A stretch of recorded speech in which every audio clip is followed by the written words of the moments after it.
اللہ رب العزت کے فضل و کرم سے ربیع الاول کا مبارک، مقدس اور منور و معطر مہینہ پوری آب و تاب کے ساتھ ہمارے درمیان موجود ہے۔ یہ وہ مہینہ ہے کہ جس میں حضور نبی مکرم، رسول معظم، خاتم النبیین، شفیع المذنبین، رحمت للعالمین صلی اللہ تعالیٰ علیہ وسلم کی ولادت باسعادت ہوئی ہے، جس کی ہر مومن کو خوشی ہے، اور ایسی خوشی ہے کہ کائنات کی کسی نعمت پر اتنی خوشی نہیں ہوتی کہ جتنی حضور نبی کریم علیہ السلام کی ولادت پر خوشی۔ مسلمان پوری دنیا میں حضور نبی کریم علیہ السلام کے ذکر کی محافل کا انعقاد کرتے ہیں۔ ولادت مبارکہ کی خوشی میں ذکر کی محافل کا انعقاد کیا جاتا ہے، جس میں حضور نبی کریم علیہ السلام کے کمالات، آپ کے معجزات، آپ کے محاسن، آپ کے شمائل، آپ کے خصائل اور آپ کی مرتبت اور آپ کی جو عظیم رفعت ہے، مدحت و ثنا ہے، اس کو بیان کیا جاتا ہے، اور اس کے ذریعے نوجوانوں کے دلوں میں حضور نبی کریم علیہ السلام کی محبت کو فروغ دیا جاتا ہے۔ تو یہ جو محافل ہیں، ان کا کوئی عام سٹیٹس نہیں ہے، اس کے ذریعے حضور کا ذکر پھیلتا ہے کائنات، اس کے ذریعے لوگوں کے دلوں میں حضور نبی کریم علیہ السلام کی محبت کو فروغ ملتا ہے۔ اس لیے یہ بڑی مقدس محافل ہے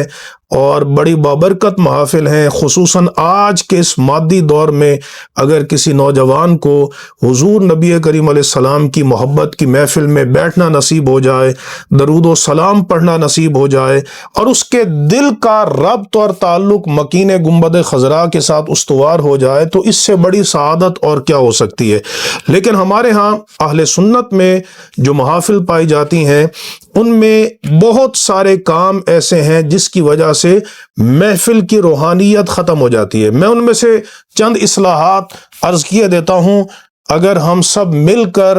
اس پر عمل کریں تو انشاءاللہ تعالی حضور نبی کریم علیہ السلام کے ذکر کی روحانیت اور آپ کی ذات کے ساتھ جو عشق ہے وہ جذبہ ہمیں اس محفل سے ضرور ملے گا۔ سب سے پہلی بات تو یہ ہے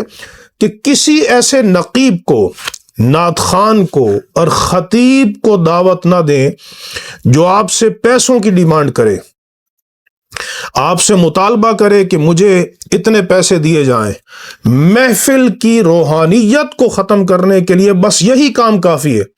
جس بندے نے صرف پیسے کے لیے اور مال و دولت کے لیے نبی کریم علیہ السلام کا ذکر کرنا ہے، اس ذکر میں روحانیت کیا ہوگی، اس کا دلوں میں اثر کیا ہوگا، اور نوجوانوں کے دلوں میں نبی کریم علیہ السلام کے عشق کا جذبہ کیسے پیدا ہوگا۔ تو سب سے پہلی یہ اصلاح بہت ضروری ہے کہ کوئی نقیب، نعت خوان، خطیب آپ سے پیسوں کی ڈیمانڈ کرے، اس کو ہرگز محفل میں مدعو نہ کریں۔ دوسری بات یہ ہے کہ کسی ایسے نقیب کو، نعت خوان کو اور خطیب کو دعوت نہ دیں جس کی شہرت یہ ہو کہ وہ نماز نہیں پڑھتا، وہ شریعت کی مخالفت کرتا ہے، وہ مثلاً عام حالات میں نجی محافل میں گالیاں نکالتا ہے، جھوٹ بولتا ہے، بدنگاہیاں کرتا ہے، وہ فلمیں دیکھتا ہے، ڈرامے دیکھتا ہے۔ چونکہ آج کل سٹیج پر کوئی معیار نہیں ہے کہ ہم کس کو بلا رہے ہیں، کس کو مدعو کر رہے ہیں، تو ظاہر ہے کہ جو بندہ ایسا ہوگا وہ روحانیت سے خالی ہوگا، اور اس محفل میں بھی روحانیت نہیں ہوگی کہ جس محفل میں ایسا بندہ مدعو کیا جائے گا جو نماز نہیں پڑھتا۔ اس کا نبی کریم علیہ السلام سے کیا تعلق؟ نبی کریم علیہ السلام کو تو سب سے زیادہ محبوب،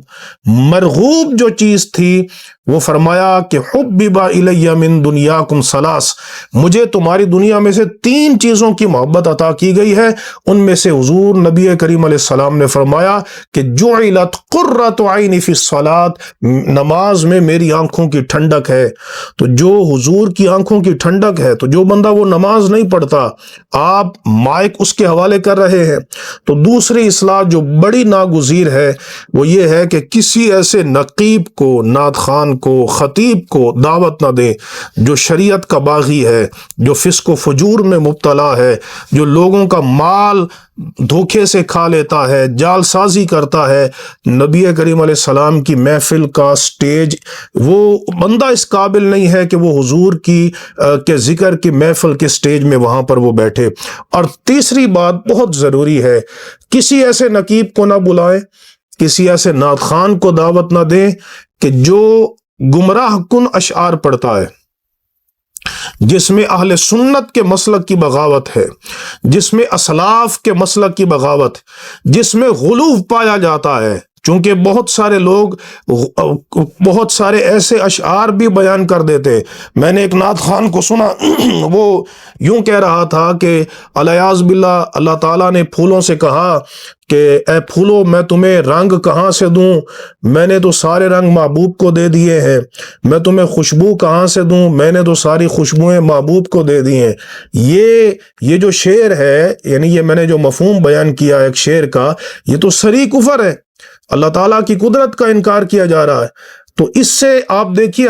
ہمارے سٹیجوں پر، ہماری محفلوں میں کیا پڑھا جا رہا ہے نبی کریم علیہ السلام کے ذکر کی آڑ میں، جس سے یقیناً حضور نبی کریم علیہ السلام کے قلب اطہر کو اذیت پہنچے گی۔ اور ایسے خطیب کو، واعظ کو، مقرر کو دعوت نہ دیں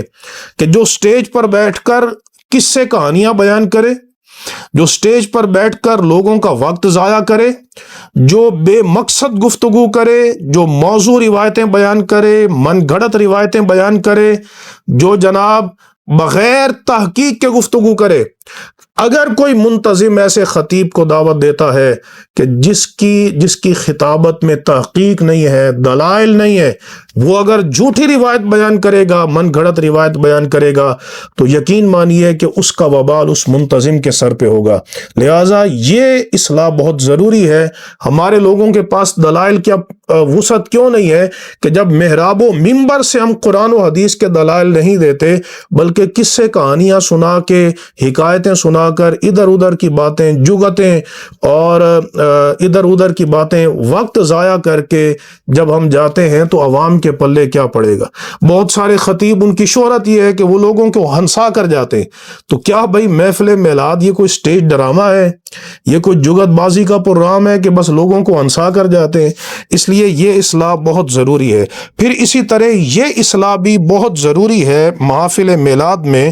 کہ نعت خوانوں کی بہت زیادہ برتھی نہ ہو۔ سنجیدہ نعت خوان بلائیں، مختصر بلائیں، جتنا آپ وقت مختصر رکھیں گے اسی قدر افادیت ہوگی۔ اب ساری رات آپ